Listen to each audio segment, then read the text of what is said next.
Assalamualaikum, selamat datang ke podcast Richard Susawan. So seperti biasa, tiap-tiap kali podcast kita ada panel jemputan kita lah. Tapi hari ni nak buat sedikit perbezaan lah. Sebab apa? Sebab dah lebih kurang 4 orang kita jemput. Ada beberapa feedback yang kita dapat. Jadi hari ni kita nak buat kelainan sedikit. Tapi sebelum kita buat kelainan, kita perkenalkan dululah kita punya panel jemputan hari ni kan. Jadi bersama dengan saya adalah Puan Lina. Puan Lina seorang usahawan juga. Seorang usahawan. Kita minta so terima kasih Puan Lina kerana sudi datang kat kita punya podcast Richard Susawan, di mana kita akan sembang-sembang lah. So tak perlu panik-panik ataupun tak perlu gemuruh kan, tengok muka macam macam serius kan. So perkenalkan diri sedikit kepada kita punya audience. Okay, saya Lina. Saya merupakan usahawan sambal, bermula pada tahun 2015. Sebelum tu saya ada buat perniagaan pakaian selama 10 tahun. Okey. Dan akhirnya saya bermula dengan sambal balik. Okey. Daripada zero. Daripada zero. Alright. Okey, so siri sebelum ni kan, saya interview Puan Suzana kan. Dia juga buat sambal, bukan sambal lah, dia buat cili giling kan. Dia buat cili giling. Kenal dia kan? Kenal sangat Kenal saya sangat. dengar saya dengar ada ada pergaduhan antara Sambal Lina dengan Ratu Giling Malaya. Betul ke? Perang dingin lah. Perang dingin Oh, kenapa perang dingin? Kita orang sukalah kadang-kadang kan. So ini kelainan episod kali ni. Kita tak nak cerita pasal bisnes sangat, kita nak cerita pasal perang dingin antara Sambal Lina dan juga Ratu Giling Melaya. Perang Apa dingin. yang berlaku? Cerita sikit apa yang berlaku. Sebenarnya kalau nak cerita tu, orang yang lagi satu tu kena ada. Orang lagi satu. Tak apa, nanti kita buat siri yang kita berentap 3 orang. Ya, kalau dia tak ada, nanti kalau saya kata satu hala, dia kata tak, dia susah. Oh, okey. Kalau kita nak berentak, biar berentak kat depan-depan. Oh, biar depan-depan Tapi ceritalah sikit kenapa ada perselisihan. Tapi usahawan ni macam tu kan. Usahawan ni kalau kita bidang yang sama, selalunya kita akan ada sedikit perselisihan. Betul Dia ke? nak kata perselisihan tak jugalah. Dia macam lebih mungkin kepada memendam perasaan lah kot. Oh, memendam perasaan. Aduhai. Kenapa rasa macam memendam perasaan tu? Jadi bila kita tak berterus terang, masing-masing ada thought masing-masing yang mungkin tak betul, negatif ke apa ke kan. So menyebabkan adalah isu tu. Okey, bila isu timbul tu, kita pun tak pergi berdepan, kita pun tak suarakan kepada rakan kita lagi satu apa semua kan. Sebelum tu memang saya rapat dengan dia. Okey. Memang saya rasa saya selesa dengan dia. Saya anggap dia macam senior saya. Okey. Apa-apa saya mesti tanya dia pun tak pernah lokek nak cerita. Tapi tak tahulah kenapa terjadi begitu. Adalah kot ceritanya yang menyebabkan flow ketegangan tu. So konon-konon ini sesi untuk mendamaikan korang Akhirnya jumpa Kak Su juga. Akhirnya jumpa kan. Akhirnya jumpa. So sekarang dah okey ke Sekarang masih? dah okey dah. Sekarang dah okey lah. Sebelum jumpa dia memang kita dah baik-baik balik lah. Dah baik-baik balik apa semua lah. So adakah benda ini biasa dalam dalam dunia kita lah sebagai usahawan ni kan? Kita kadang-kadang mula-mula berkawan, rapat, share macam-macam kan, kongsi ilmu, kongsi rahsia. Tapi kadang-kadang tu berlaku sedikit perselisihan, salah faham, miscommunication apa semua kan. Kemudian kita terus dah tak nak kawan. Sering berlaku ke pada pendapat Lina? Tak tahu nak cakap sebab mungkin ada yang berlaku. Sebab banyak je kes macam tu. Tapi tak di-reveal. Oh, tak di-reveal. Okey, tak di-reveal. Tapi biasa je aku tengok kan, kalau kat social media tu kan, banyak je korang kias-kias. Betul? Bila korang mula-mula rapat dengan orang tu, bukan main baik lagi posting kan. Tapi lepas dah berselisih tu, macam-macam lah terplay on. Kan? Korang punya posting pun dah lain macam bunyinya apa semua kan. Benda ni semua boleh baca lah sebenarnya kan. Boleh baca. Orang yang tahu je yang tahu. Orang yang tahu je yang tahu kan. Hanya mengenal Manikam? Tahu tak apa patah? Tak tahu tak apalah, tak apa kan. So biasa terjadilah benda-benda macam ni kan. Mungkinlah dia terjadi, tapi sebenarnya bila saya imbas balik, saya perbetulkanlah diri sendiri. Okey. Bila Salah kau lah sebenarnya. Ingat salah saya? Tak tahu. Dia salah situasi ya. Salah situasi. Dia pun tak nak ngaku. Kalau kita tanya Su confirm, Su pun cakap bukan juga kan. Tak, dia macam salah faham. Mana ada orang mengaku dia punya salah kan. Mungkin ada silap dekat bahagian dia, bahagian saya pun ada silap. Okey. Tapi benda tu jadi macam makin worse. Tapi tak apa. Benda tu kita perbaiki diri kita. Kita belajar dan kita tahu rezeki tu kita kena bina silaturahim yang baik. Silaturahim. Jadi kalau kenapa kita jadi macam ni, Allah nak uji kita. So kenapa kita tak nak baik balik kan? Sebab kita makin nak baik, maksudnya makin lama kita nak perbaiki diri kita lah. Lebih baik daripada semalam. Okey. Dengar tu. so saya pun mengakulah, saya sendiri pun pernah melalui fasa-fasa yang sama lah kan. Dan saya rasa benda ni benda biasa jugalah. Kadang-kadang miscommunication, kita mungkin ada perselisihan, mungkin ada percanggahan daripada idea, dan juga cara macam mana kita nak buat bisnes kita apa semua kan. Jadi saya untuk nak macam bukanlah nak sedapkan hati kan, tapi nak fikir macam mana cara nak handle benda-benda macam ni. Saya selalu anggap benda-benda yang kita buat ni sebagai projek lah. So ada projek kita berjaya, ada projek kita tak berjaya. Betul. Ada projek kita lancar, ada projek kita tak berapa lancar. Jadi kita tak adalah macam nak terus fikir macam bisnes aku macam affected sangat apa semua kan. So kita ambil benda ni sebagai projek lah kan. Jadi mungkin projek ni jadi, tak tahu. Ni baru 5 episod. Mungkin jadi, mungkin tak jadi, tapi kita buat dulu lah. Betul. Kita buat dulu baru kita tahu kan. Jadi sambil kita buat tu, kita nak tahulah cerita-cerita dia orang ni kan. Sebab ada benda sebenarnya kan. Bos dengan bos tak boleh maksudnya berurusan dalam bisnes. Bos dia kena ada buffer, dia kena ada buffer. Mungkin ada staff dia, staff dengan staff. Bila ada buffer, dua-dua macam keras. Okay. Sebab bos ni memang dia sifat dia, kebanyakan ni keras. Dia ada pendirian dia ada ketegasan dia dalam sesuatu yang dia nak bawa. So kalau kau bawa 2 orang bos dalam satu bisnes memang payahlah, betul? Betul. Dia memang dua-dua kepala tak boleh. Dua-dua nak jadi superstar, dua-dua nak jadi rockstar, memang confirm lah tak boleh kan. Seorang nak nyanyi macam ni, seorang nak nyanyi macam ni kan. Jadi tu bagus lah. So mungkin kita kena identify bila kita nak buat satu-satu projek, sebelum kita go into partnership, kita kena tengoklah kekuatan masing-masing, betul? Yes. Kalau dah ada satu rockstar, kau nak gabungkan dengan lagi satu rockstar, memang confirm tak jadi. Betul tak? Okay, kalau cerita bisnes Lina sendiri lah, diberi nama brandnya pun Sambal Lina juga, Sambal Lina kan. So tadi sebelum buat bisnes ni, buat bisnes lain.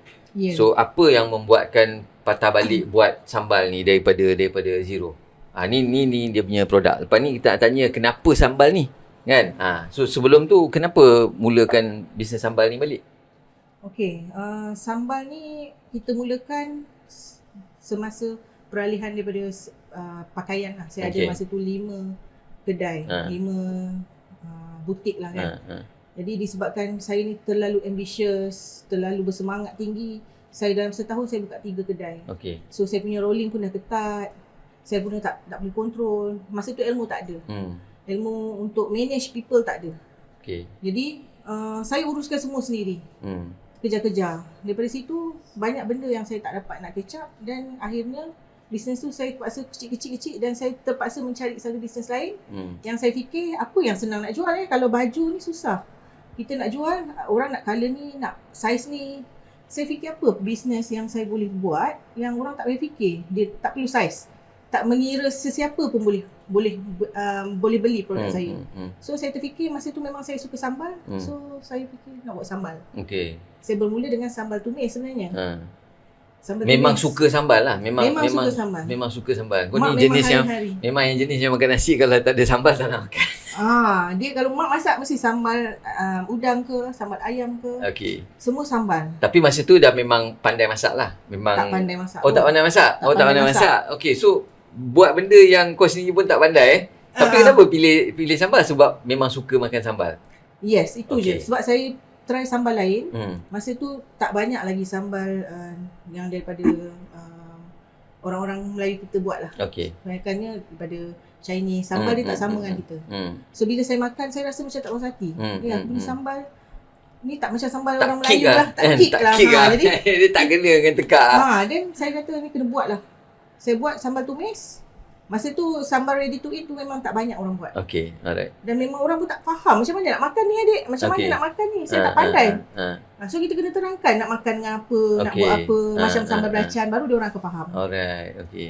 Dan daripada situ, daripada sambal tumis tu kurang memberangsangkan sebab Ah. mungkin orang kena masak. Okey. Lepas tu ada orang pula makan sambal tumis kita macam tu je. So Hmm. kita fikir tak sedap, macam mana kau boleh makan? Okey, alright. Dan saya pun teringat nenek saya dulu selalu buat sambal hijau.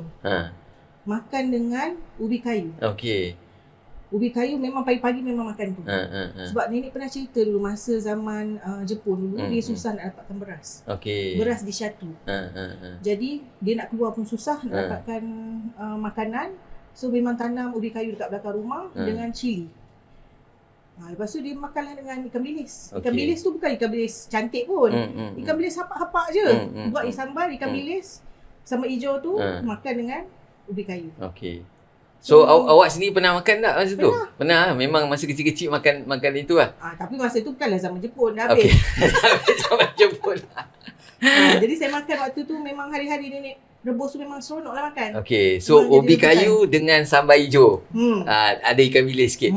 So sekarang ni daripada situ terhasillah sambal hijau ni. Tapi kenapa spelling je? Kalau sambal hijau lah kan spellingnya ni hijau macam bunyinya macam Jawa macam tu kan. Hijau, So lain sikit. adakah asal usulnya orang Jawa yang apa tu sambal hijau ni macam mana? Kita orang Banjar. Orang Banjar. Okey. So orang Banjar lebih kurang slang ni macam orang Jawa juga kan? Lain. Oh, lain eh? Memang lari. Tak Okey. sama langsung. Tak sama Tak sama. Jadi sebenarnya so sambal hijau ni resepi nenek ah.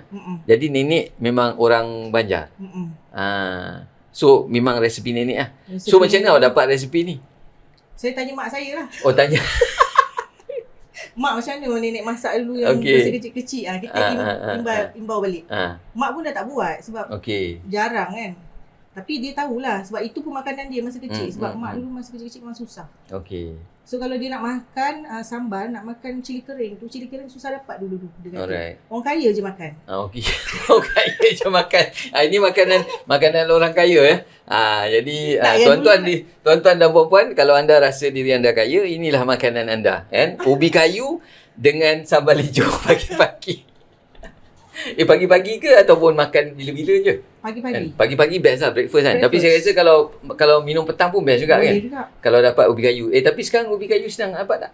Senang. Senang dapat Senang Okey. dapat. So Lina juga ada restoran kan? Ya. Ada restoran kan? Jadi kat restoran tu pastinya ada menu ubi kayu dengan sambal hijau lah. Itu coming soon. Oh coming soon Yes, bukan. itu untuk breakfast. Sekarang ni kita buat nasi lemak je. Oh nasi Dan lemak. set-set nasi boleh makan semua sambal kita. Ah. Ada 5-6 jenis tu kita boleh bagi makan free flow.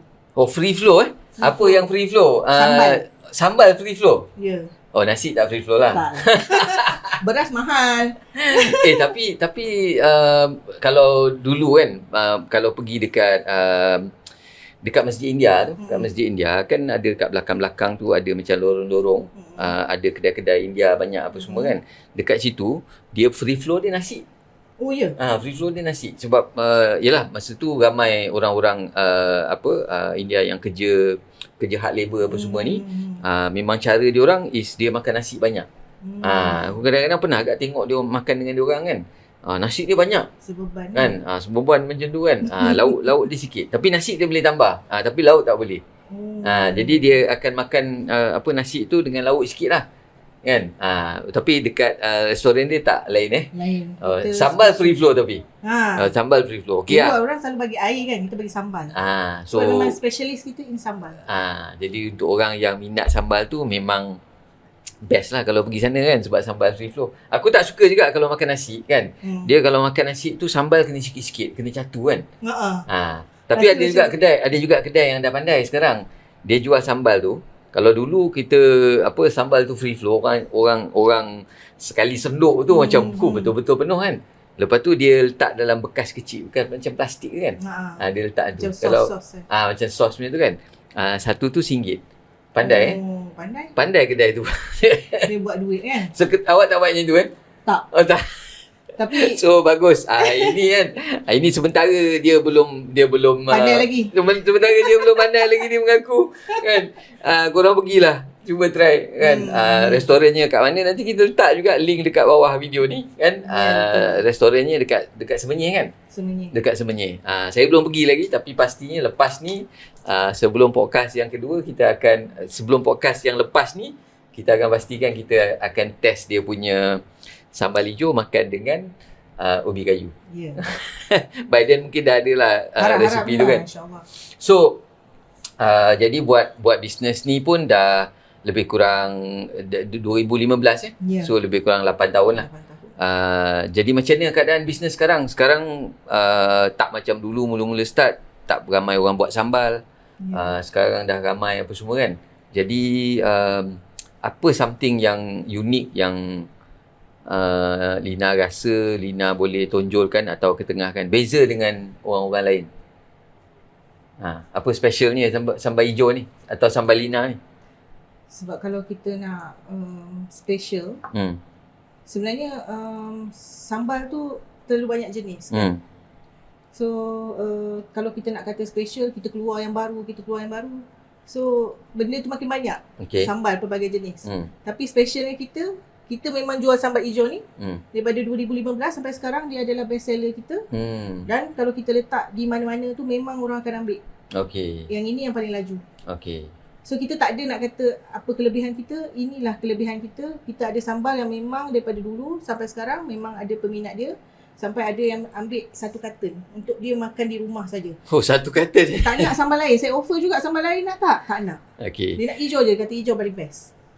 So mungkin kat situ kita mungkin boleh kupas sikit yang kalau kita nak benda kita special, tak semesti kita keluarkan benda baru all the time. Betul tak?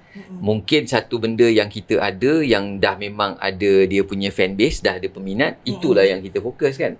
Mungkin itulah strategi yang mungkin kita boleh bezakan produk kita dengan produk orang lain. Tak semesti kita tengok sambal dah banyak, kita pun buat lagi sambal, buat lagi variety sambal apa semua kan.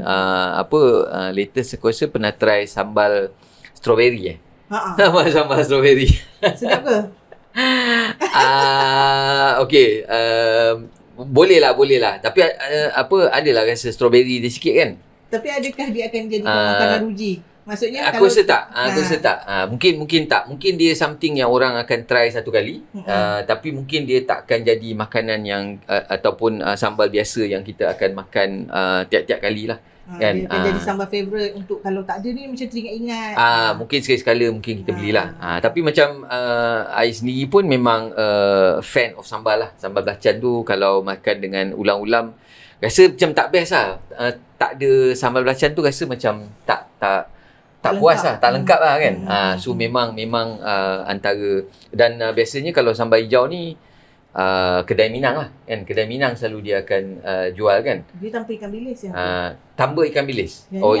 Yang ni ada ikan bilis. Okay. So kalau korang suka sambal hijau yang ada ikan bilis, boleh try lah sambal Lina ni. Sambal hijau. Aku nak try. Hari tu aku ambil juga masa kita buat sesi dekat sesi training kan. Aku buka kan yang ni sebab tak ada sambal. So nak rasa lah. Lala letak kat meja habis kau. Tak sempat yang lain rasa kan.